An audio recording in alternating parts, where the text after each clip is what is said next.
Welcome to Kids Say the Deepest Things, where we explore deep things that kids say. I'm Menachem Lairfield, and today we're joined by Aaron Lairfield. Aaron Lairfield. Aaron, how old are you?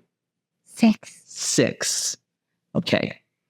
I want to know if you remember this. When you were little, you were probably maybe 3, 2.5, 3 years old. And you used to have this special kind of alarm clock that had a traffic light.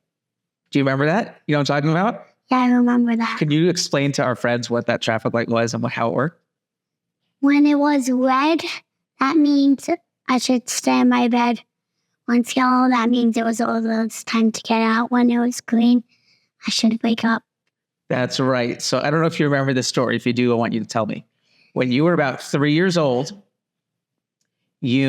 we just started using it. We just gave you that special alarm clock. And it was about 2 o'clock in the morning. And you came into mommy and daddy's room. And I said, Aaron, what are you doing? Oh, the light is still red, right? Do you remember what you said? No? Okay, so you had a phenomenal solution, which you actually at that time called a solution. And your solution was, you said, we have to get an alarm clock that changes faster. Wasn't that funny? And you said if it would just change faster, then you would stay in your bed the whole night.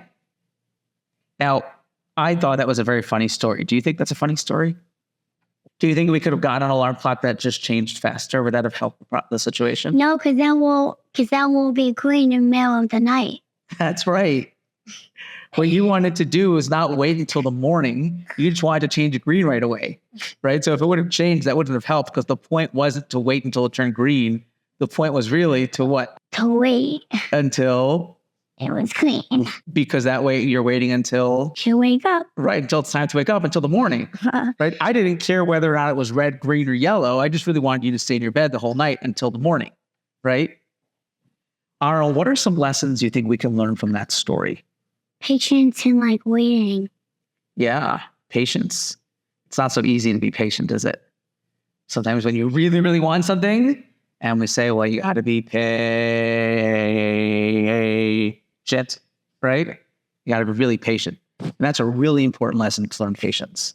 Anything else you could think of? Well, that's a really good one. Can't think of anyone. Okay. Your story reminded me of a story.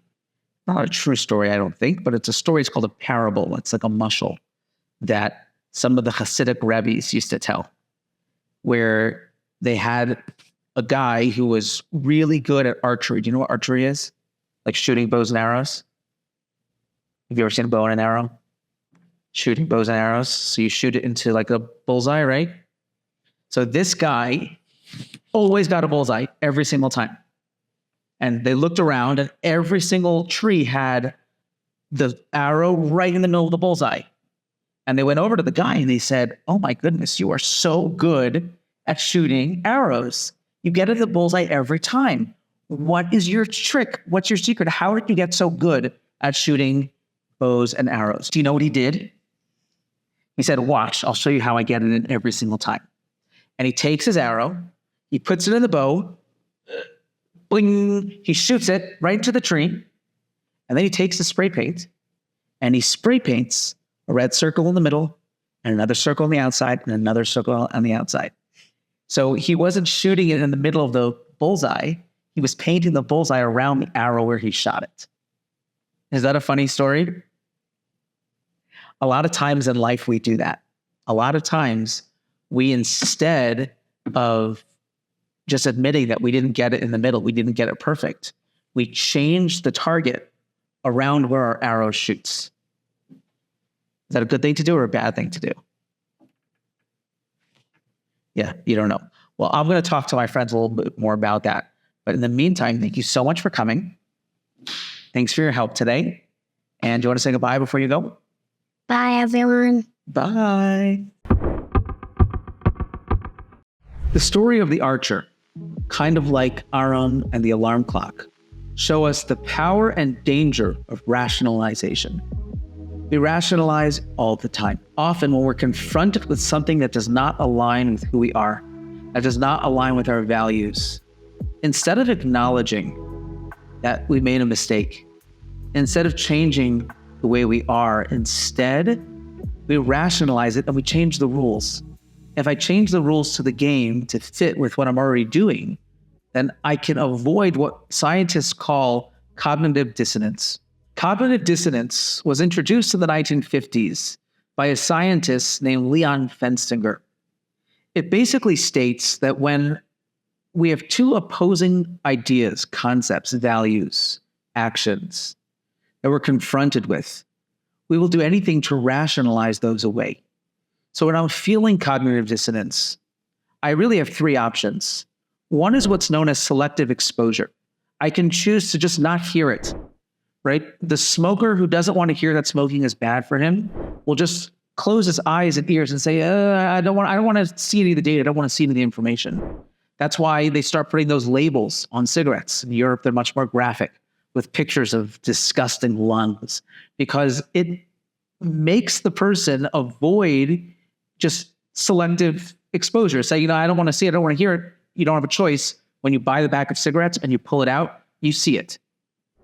Another option is to change my actions. And that's the ideal.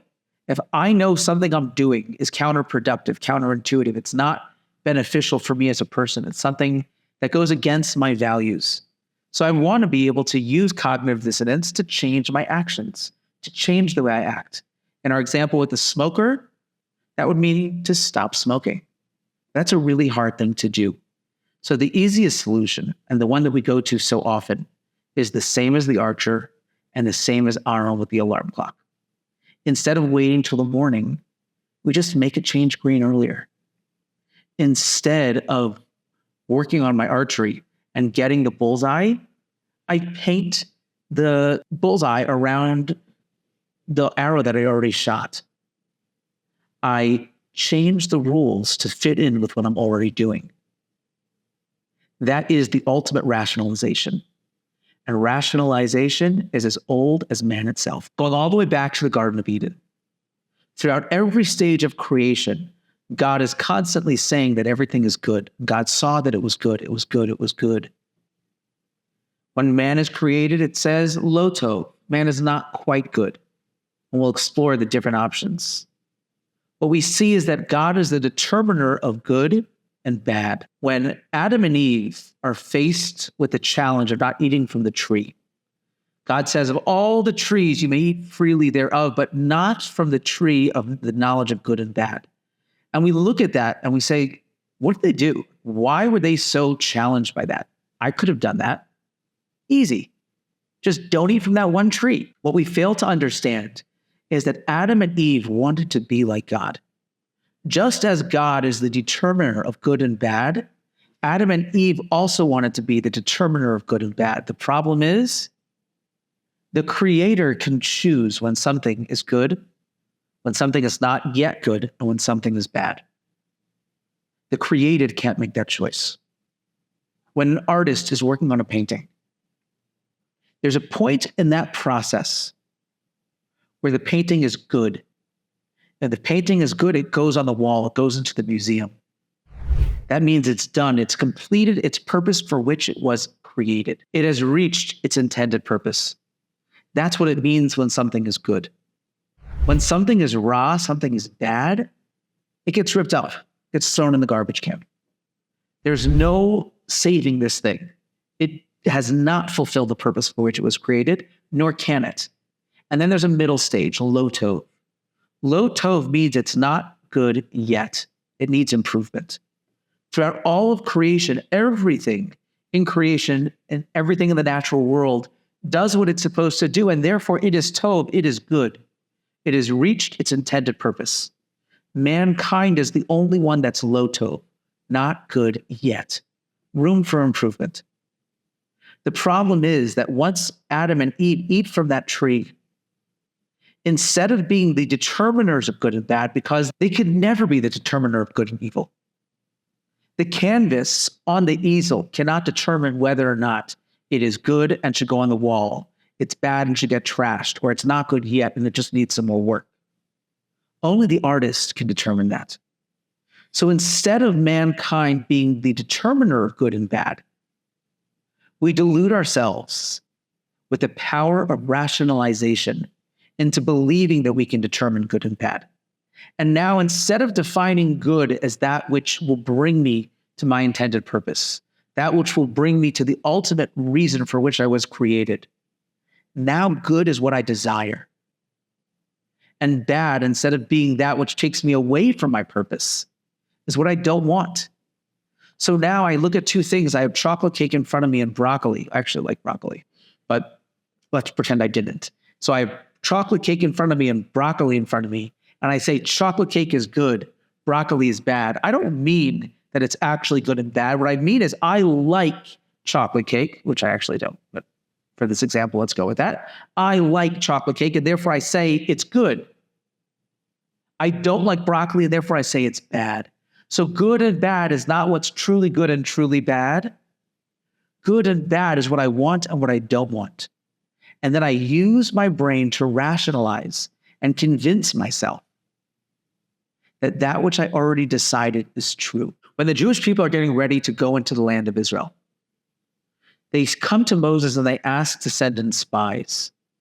And Moses comes back with God's answer, and he says, Shalach l'cha anashim, send for yourself spies. The commentators point out that it says yourself, emphasizing the fact that God said, listen, I don't think it's a good idea, but if you really want to, go ahead. Just as an aside, if anyone ever says to you, I don't think it's a good idea, but if you want to, go ahead and do it anyway, it's not going to end well. And it didn't. They go into the land and they come back with a negative report, or at least 10 out of the 12 come back with a negative report. Jewish wisdom teaches us that they put their mouth before their eyes. What does that mean? It works a lot better in Hebrew. So if you look at the letters, the letter ayin actually means an eye, and the letter pei actually means a mouth. And if you look at the correct order of the alphabet, it goes samach, ayin, pei. First comes the eye, then comes the mouth. We're meant to see things objectively, without bias, and then we can report on what we saw. The problem is the spies put their mouths first. First, they determined they could not possibly inhabit the land of Israel. They determined that it was a bad land. And then that's exactly what they saw. It confirmed their bias. And that's how it always works. That is the danger of rationalization, is that we already determine what we want to see, and that's all we see. Years ago, I was giving a talk about truth. And I reached out to Deborah Lipstadt, who's now, I believe she's the director of anti-Semitism. Because in 1996, she was sued by a man named David Irving, who tried to say that the Holocaust never happened. He was a famous Holocaust denier. And he sued Deborah Lipstadt in the UK because in the UK, a person is not innocent until proven guilty. The burden of proof would be for Deborah Lipstadt to prove, since she wrote about the Holocaust, he was suing her for libel, saying she had fabricated the whole thing because the Holocaust was made up. She had the burden to prove that the Holocaust happened.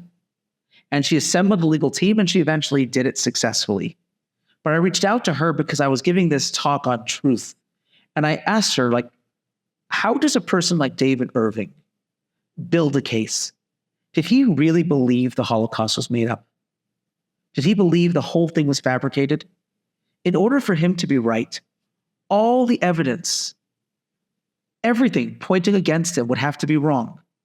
That means all of the survivors that have shared their story, they're all making it up. And don't get me wrong, he accused survivors of making up the stories of their crazy survival in the most horrific experiences that the world has ever seen. He accused them of making it up for personal benefit. He would go over to survivors with numbers tattooed on their arms and ask, how much did you get paid to put that tattoo on your arm? How much money did you make? How much did you benefit by having that? Sick person. So all the survivors would have to be making the story up. The Nazis themselves who documented what they did, that would have to be fabricated. The Poles, the different people who were living right next to the camps that saw what was happening or heard what was happening and shared their accounts, they would all have to be wrong. In all of the war crime trials that have happened since, there's not been a single Nazi that was accused that said the whole thing was made up. We didn't do it. So all of them would have to be wrong. Did he really think they were all wrong and he was right? Why was he willing to put his reputation on the line to fight for something that he clearly knew was wrong? But she said something fascinating. She taught me that people can delude themselves into believing anything once they have a reason to. They hate, and that hate has been there as long as the Jewish people have been around. There's been a hatred of the Jewish people. And his hatred for us was so strong that he convinced himself that he was right. He convinced himself what was completely false was true. That is the danger of rationalization. There's a famous essay written by Rabbi Elchanan Wasserman. Rabbi Wasserman was actually in America when World War II broke out. And instead of staying in the safety of America, he decided to go back to Europe knowing his fate, because he was the captain and a captain goes down with his ship.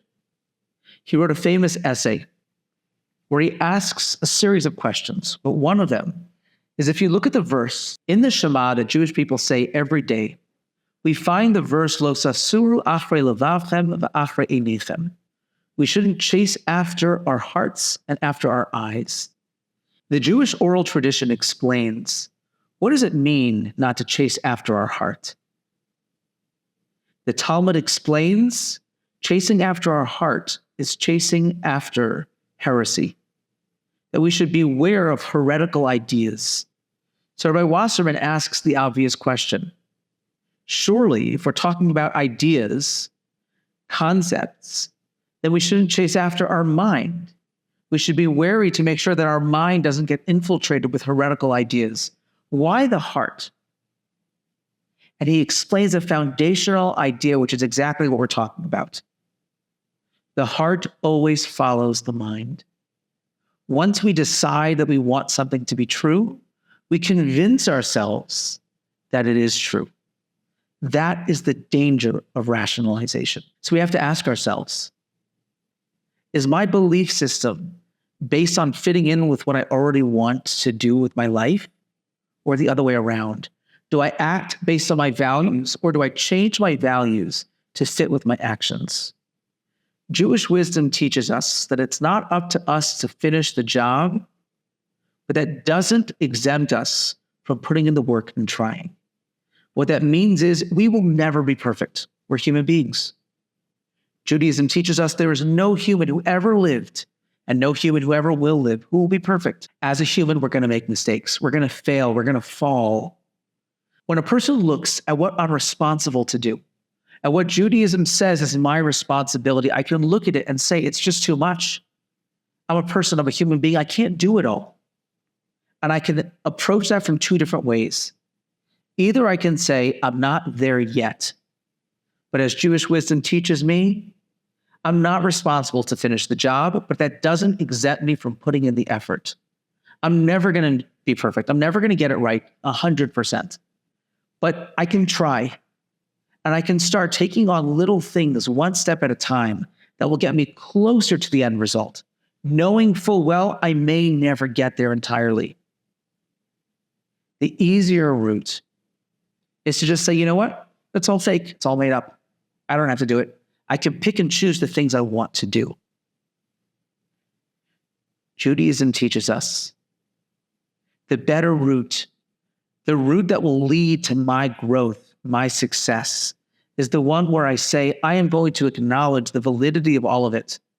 I'm not going to create for myself my own set of rules. That's not Judaism. That might be Menachemism, but that's not Judaism. I don't need to change the rules to make myself feel better about what I'm keeping and what I'm doing.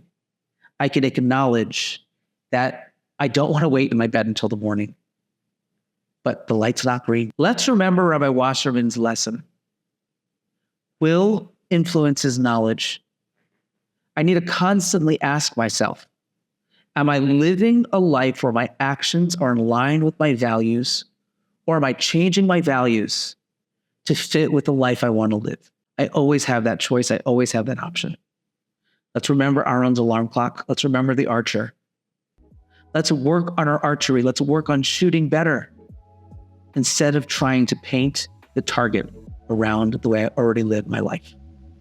Thank you so much for joining us.